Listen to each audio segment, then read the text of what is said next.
임마누엘 호란나 게세마네 찬양되어 귀한 찬양을 감사드립니다. 오늘 말씀의 제목은 자신의 가치를 깨달으라, 자신을 존중하라입니다. 한번 따라하시기 바랍니다. 자신을 존중하라. 사람이 살아가면서 가장 큰 문제는 뭐냐면 자기 자신을 잘 아는 것 같은데 가장 잘 모르고 있다고 하는 것입니다. 예수 믿고 나서 내가 얼마나 귀중한 존재인지, 내가 얼마나 사랑을 받고 있는지, 예수 믿고 나서 우리가 완전히 새 사람이 되었음에도 불구하고 옛사람의 모습을 떨쳐버리지 못하고 문제 속에 살고 있는 우리들의 모습을 이제 벗어버려야 합니다. 특별히 교회의 재직들, 봉사자들은 변화된 모습으로 살아야 되는 것입니다. 이상 모든 사람들은 죄 가운데 태어나서 죄 가운데 살다가 죄 가운데 죽어갑니다. 죄에서 자유로울 사람은 한 사람도 없습니다. 로마서 3장 23절에 모든 사람이 죄를 범하였음에 하나님의 영광에 이르지 못하였다고 성경은 말씀합니다. 그렇습니다. 모든 사람이 죄 가운데 살도록 이렇게 운명적으로 이 땅에 태어났지만 참으로 감사하게도 예수를 믿음으로 말미암아 죄에서 자유함을 받고 새 사람이 되어 우리가 살게 된 것입니다. 그럼에도 불구하고 죄 가운데 살던 옛사람의 모습을 그대로 우리가 벗어나지 못하고 그 모습 속에 살고 있다고 하면 우리는 주님 안에서 승리자의 삶을 살아갈 수가 없습니다. 우리는 변화된 사람입니다. 복받은 사람입니다. 한번 따라하세요. 나는 복받은 사람입니다. 하나님이 특별히 75세가 된 아브라함을 부르시고 주신 축복의 말씀이 오늘 우리 모두에게 주신 축복의 말씀인 줄로 믿습니다. 나는 복받은 하나님의 자녀이다. 창세기 12장 2절로 3절에 이같이 말씀합니다. 내가 너로 큰 민족을 이루고 내게 복을 주어 내 이름을 창대하게 하리니 너는 복이 될지라. 너를 축복하는 자에게는 내가 복을 내리고 너를 저주하는 자에게는 내가 저주하리니 땅의 모든 족속이 너로 말미암아 복을 받을 것이라 하신지라. 아브라함이 갈대 우르라고 하는 우상의 도시에서 태어나서 자랐습니다. 그래서 그 갈대 우르에 살던 사람들은 다 생업이 우상을 만들어서 그걸 팔아서 수입을 얻고 삶을 살아가는 그러한 삶이었습니다. 인도에 가보니까 얼마나 우상들이 많은지, 인도의 신이 3억 3천만이랍니다. 그 숫자를 어떻게 헤아려는지 모르겠어요. 일본에 800만 가미 귀신이 있다고 하는데 일본하고 비할 것이 못 돼요. 3억이 넘으니까. 그런데 인도에 성경을 가보니까 어느 날 온 길거리에 흰 코끼리들이, 살아있는 코끼리가 아니라 만든 코끼리들이, 그거 작가들이 막 얼마나 많이 있는지 모릅니다. 그들이 섬기는 신 가운데 하나 코끼리 신인데 아주 작게 만든 신부터 시작해서 큰 것들이 있어서 생활이 오랜 사람은 작은 거 갖다 놓고 복 달라고 그러고, 조금 여기 가서 좀 큰 거 갖다 놓고 복 달라고 그러고, 좀 더 여기 가서 완전히 이만한 거 갖다 놓고 복 달라고 그러고, 사람이 만들어 놓고 팔면서 그걸 또 복을 달라고 그래요. 사람이 그렇게 어리석습니다. 그런 우상의 도시에서 자라난 아브라함을 부르시고 넌 여기 있지 말고 떠나라. 내가 내게 지시할 땅으로 가라. 히브리서를 보면 갈 바를 알지 못하고 말씀을 붙잡고 떠났다. 우리가 예수 믿고 난 다음 말씀 붙잡고 가는 것입니다. 우리의 미래가 어떻게 펼쳐질지 모르지만 이미 하나님이 우리를 복덩어리를 만드시고 크게 인도하실 것을 믿고 말씀 붙잡고 나아갈 때 우리는 복덩어리가 되는 것입니다. 예수 믿고 나서 참 과거에 붙잡혀갖고 절망 속에 살아가는 것은 잘못된 것입니다. 잘못된 인생 살고 바른 인생 살아가게 되기를 바랍니다. 예수 믿기 전에는 죄 노예였는데 예수 믿고 나서 하나님의 자녀가 되었습니다. 갈라디아서 4장절에 너희가 아들이므로 하나님이 그 아들의 영을 우리 마음 가운데 보내사 아빠 아버지라 부르게 하셨느니라. 우리가 하나님의 자녀가 되었어요. 하나님의 자녀가 되어서 하나님을 아빠 아버지로 부를 수 있게 되었다고 성경은 말씀합니다. 그런데 이 복은 예수를 믿는 그 순간 우리에게 이미 임한 것입니다. 이미 여러분이 예수를 믿을 때 5년 전, 10년 전, 20년 전 예수를 믿는 그 순간 복이 임했습니다. 복이 임한 것을 모르고 우리가 아직까지도 못난 인생을 살고 있다고 하면 우리는 이 시간 이후로 우리의 자상을 바꿔야 되는 것입니다. 갈라디아서 3장 9절에 그러므로 믿음으로 말미암는 자는 믿음이 있는 아브라함과 함께 복을 받느니라. 믿음으로 복을 받느니라. 믿음으로 복을 받느니라. 믿음으로 복을 받느니라. 할렐루야. 그래서 우리가 일생 동안 꼭 붙잡고 나가야 될 믿음의 자세는 절대 긍정, 절대 감사입니다. 저게 부정적이기 때문에 그것을 절대 긍정으로 바꾸려고 매일같이 노력을 해야 됩니다. 매일 아침에 일어나서 주님이 나와 함께 하신다. 주님이 나를 복 주시고 또 복 주시는 좋은 날이다. 주님이 오늘도 함께 하시며 하나님의 놀라운 뜻을 이루어 주실 것이다. 이번엔 브라질에서 원주민 사역하는 김영철 선교사님 모셔서 새벽 예배 인도할 때 얼마나 내가 은혜를 받았는지,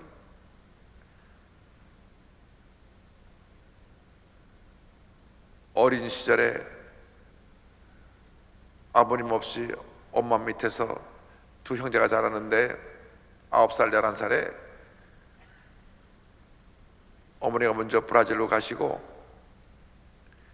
이 어린 아이를 둘이 배를 타고, 지금처럼 비행기로 가면 되는데 지금 비행기를 타고 가도 한 30시간 걸려요. 그런데 배를 타고 70일 동안 이 두 아들이 엄마 보러 브라질로 갑니다. 그때는 파라과이로 갔네. 파라과이로 가서 그곳에 가서 말도 통하지 않고 음식도 맞지 않고 정말 힘들고 어려운 사춘기 시절을 보내는 가운데 예수를 만나서 변화받고 새 사람 되고 성령 받고 술 먹은 메시지를 듣고 매일 아침마다 거울을 보면서 하는 말이 너는 하나님의 복받은 사람이다. 하나님의 자녀이다. 참 거울 속에 있는 넌 잘났다. 왜? 하나님의 복 주셨으니까. 늘 자신의 자아성을 거울을 바라보면서 너는 외롭지 않다. 하나님 너와 함께 하신다.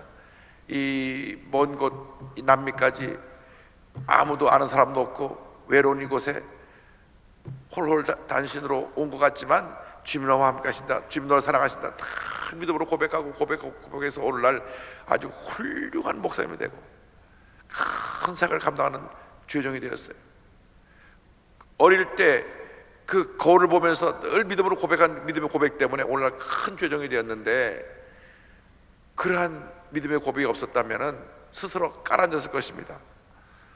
나는 아빠에게도 버림받았고 아빠 얼굴도 모르겠고 나는 너무나 외롭고 힘들고 지치고 우리 어머님 밤낮 나가서 일하느라고 제대로 먹을 거 챙겨주지도 아니하고 또 말도 통하지 않고 음식도 맞지 않고, 아마 그렇게 스스로 자신에게 대해서 부정적으로 말했다가는 완전히 버림받은 인생, 험한 인생, 방탕한 인생을 살다 끝났을 것입니다. 그러나 성령 받고 나서 거울을 딱 바라보면서 주님이 너와 함께 하신다. 너는 복받은 사람이다. 오늘도 복받은 인생을 살아야 된다. 하나님이 함께 하신다. 믿음으로 고백하고 또 고백해서 큰 하나님의 일꾼이 된 것처럼 여러분도 매일같이 여러분 자신이 복받은 하나님의 자녀를 잊지 말기를 바랍니다. 시편 8편 4절에 이와 같은 말씀이 있습니다. 사람이 무엇이기에 주께서 그를 생각하시며 인자가 무엇이기에 주께서 그를 돌보시나이까. 144편 3절에 야여 사람이 무엇이기에 주께서 그를 알아주시며 인생이 무엇이기에 그를 생각하시나이까. 얼마나 우리를 사랑하시는지, 우리를 도우시고 함께 하시는 주님 은혜를 감사하고, 주님 감사합니다, 감사합니다, 감사합니다, 감사합니다, 감사합니다. 그래서 절대 긍정, 나는 복받은 하나님의 자녀이다. 주님이 나와 함께 하신다. 주님이 오늘도 내 삶을 붙드시고 인도하고 계신다. 내 삶은 하나님의 놀라운 복이 넘쳐나는 삶이 이미 되었다. 나로 인해서 우리 가정에 복을 받는다. 자녀들이 복을 받는다. 자손 만대 복이 임한다. 믿음으로 고백하고 또 고백하고 또 고백하고 또 고백하고 믿음으로 승리하는 여러분 되기를 바랍니다. 그런데 복받은 하나님의 자녀라고 하는 그 모습의 근본적인 내용은 나는 하나님께 사랑받고 있다는 것입니다. 나는 하나님 따라서 나는 하나님께 사랑받는 자이다. 할렐루야. 요한서 4장 10절입니다. 사랑은 여기 있으니 우리가 하나님을 사랑하는 것이 아니요 하나님이 우리를 사랑하사 우리 죄를 속하기 위하여 화목제물로 그 아들을 보내셨습니다. 로마서 5장 8절에 우리가 아직 죄인 되었을 때에 그리스도께서 우리를 위하여 죽으심으로 하나님께서 우리에 대한 자기의 사랑을 확증하셨느니라. 놀라운 하나님의 은혜는 내가 하나님을 사랑해서 내가 구원받아 하나님 자녀가 된 것이 아니고 하나님을 사랑할 자격도 없고 불의하고 취하고 죄악 덩어리인데도 불구하고 하나님 우리를 딱 집어서 너는 내 것이라 부르셔서 내게 감동 주시고 내 믿음 주셔서 그 믿음의 손을 열어 구원의 은혜를 받았기에 오늘 우리가 여기 와 있는 것입니다.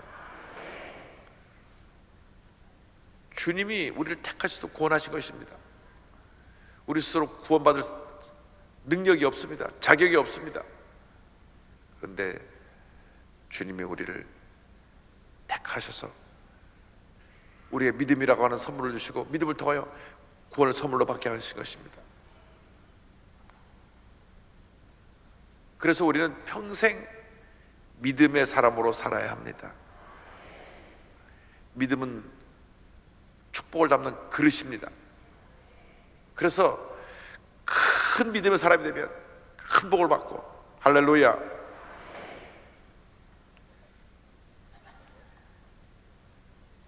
작은 믿음을 가진 사람은 작은 복을 받는 거예요. 믿음이 간장쪽이 많은 사람은 간장쪽이만큼 복을 받는 거예요. 이왕 믿음이 큰 다라같이 그냥 큰 복을 받는 그러한 여러분 되기를 바랍니다.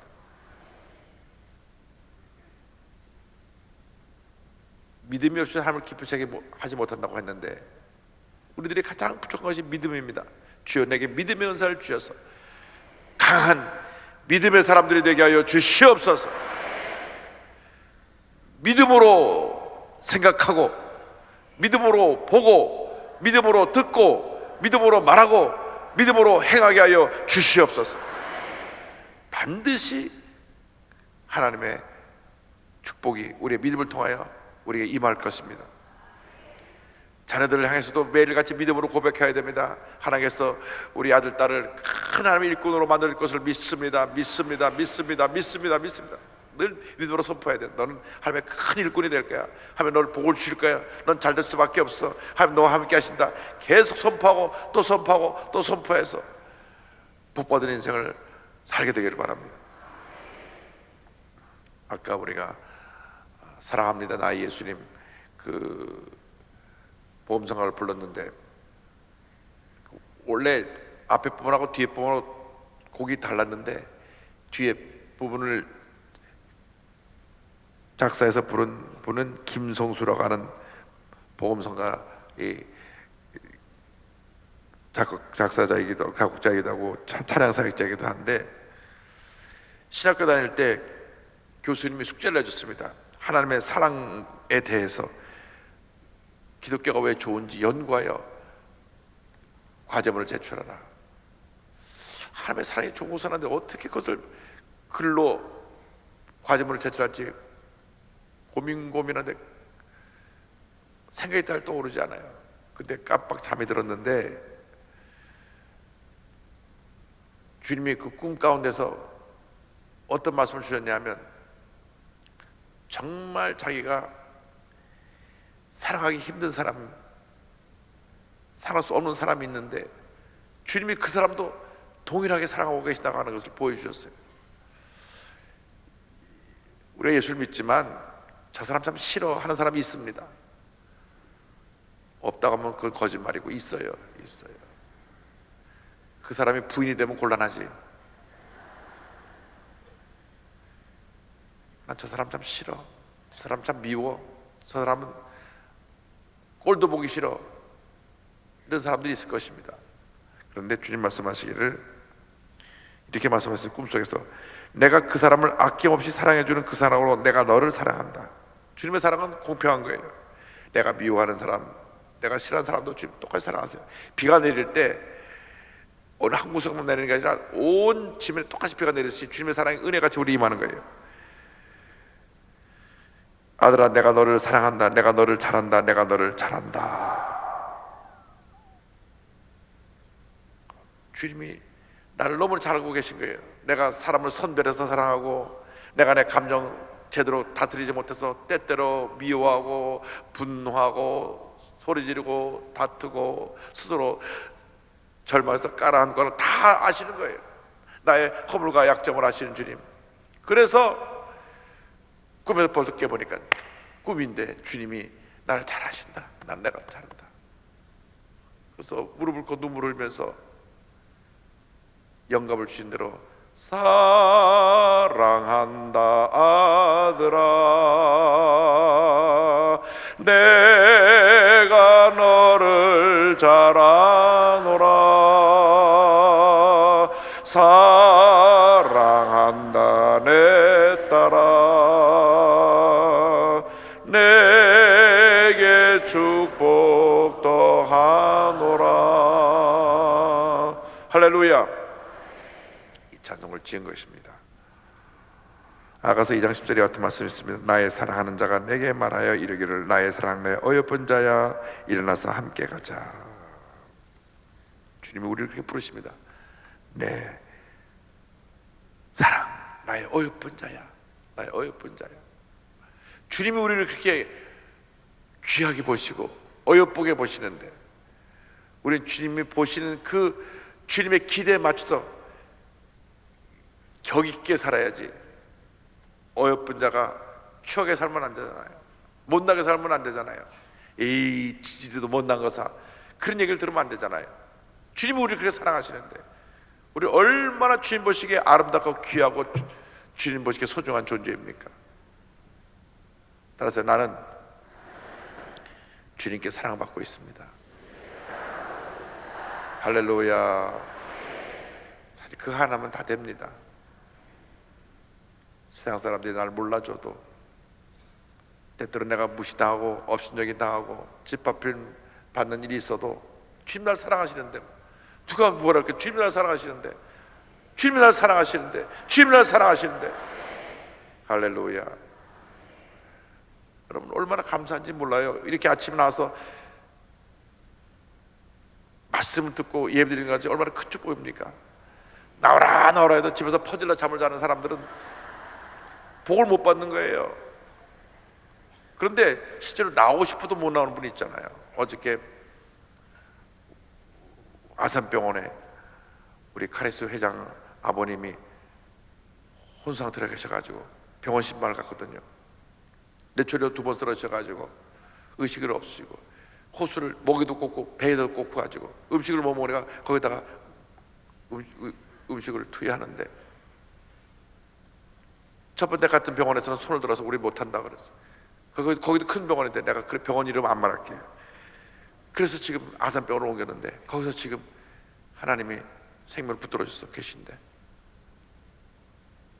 새벽에 나오시도 못 나오시잖아요. 그 집사님은 나오고 싶어도 못 나오시는 거예요. 여러분 얼마나 뽑아뒀습니까? 다 새벽에 나와서 말씀 드리니까 얼마나 큰 기쁨입니까? 이 귀한 말씀을 드리니까 얼마나 감사합니까? 주님 날 사랑하신다. 난 뽑아둔 사람이다. 나오고 싶어도 못 나온다니까. 이제 병원에 누워서 의식이 거의 없어서 호수로 꼽아서 거기다 음식을 집어넣고 누워 계시는데 나오고 싶어도 못 나온대. 그 따님이 저한테 하는 말이, 목사님 우리 아버님이 성경 필사하다가 몇 장 남았는데 깨어나셔서 성경 필사하는 걸 다 맞추셨으면 좋겠어요. 이렇게 우리가 복받은 인생을 살고 있는 것을 감사해야 됩니다. 이렇게 나와 예배드렸잖아요. 그런데 우리 이 주님의 사랑을 뺏어가는 것이 과거의 문제입니다. 세 번째, 나의 약함과 상처와 수치는 더 이상 나를 붙들고 있을 수 없다. 따라서 나의 약함과 상처와 수치는 더 이상 나를 붙들고 있을 수 없다. 고린도서 5장 10절 다 같이 봅니다. 그런즉 누구든지 그리스도 안에 있으면 새로운 피조물이라 이전 것은 지나갔으니 보라 새 것이 되었도다. 보라 새 것이 되었도다. 이전 것은 어떻게 했다고요? 지나갔어요. 사라져버렸으니 새로운 피조물이 되었다면, 새로운 피조물, 새롭게 창조된 하나님의 존재. 로마서 6장 6절에 우리가 알거니와 우리의 옛사람이 예수와 함께 십자가에 못 박힌 것은 죄의 몸이 죽어 다시는 우리가 죄에게 종노릇 하지 아니하려 함이니. 에베소 2장 5절 6절에 허물로 죽은 우리를 그리스도와 함께 살리셨고 너희는 은혜로 구원을 받은 것이라 또 함께 일으키사 그리스도 예수 안에서 함께 하늘에 앉히시니. 영적으로 이미 우리가 한날에 주님과 함께 있는 것입니다. 베드로전서 2장 5절에 그러나 너희는 택하신 족속이요 왕같은 제사장들이요 거룩한 나라요 그의 소유가 된 백성이니. 할렐루야. 끊임없이 우리를 붙잡고 괴롭히는 것이 과거의 실패의 기억, 상처받은 것, 버림받은 것, 배신당한 것, 또 괴롭히고 또 괴롭히고 또 괴롭히고 또 괴롭히고. 특별히 A형들 조심하세요. 밤낮 뒤돌아보고 또 아파하고 또 괴로워하고 툭툭 털어버리고 일어나야 되는데, 여러분 성경 말씀 이전 것은 지나갔으니 보라 새 것이 되었도다. 여러분 축복받은 하나님의 자녀들입니다. 복덩어리들입니다. 절대 감사의 믿음으로 나가면 위대한 하나님의 사람으로 한평생 쓰임받게 될 것입니다. 더 이상 과거의 상처에 붙들려 있지 말고, 더 이상 과거의 아픔에, 수치에, 실패의 경험에, 배신의 경험에 붙잡혀 있지 말고 다 털어내버리고 이제는 새 출발하는 여러분 모두 되기를 주님의 이름으로 축원합니다.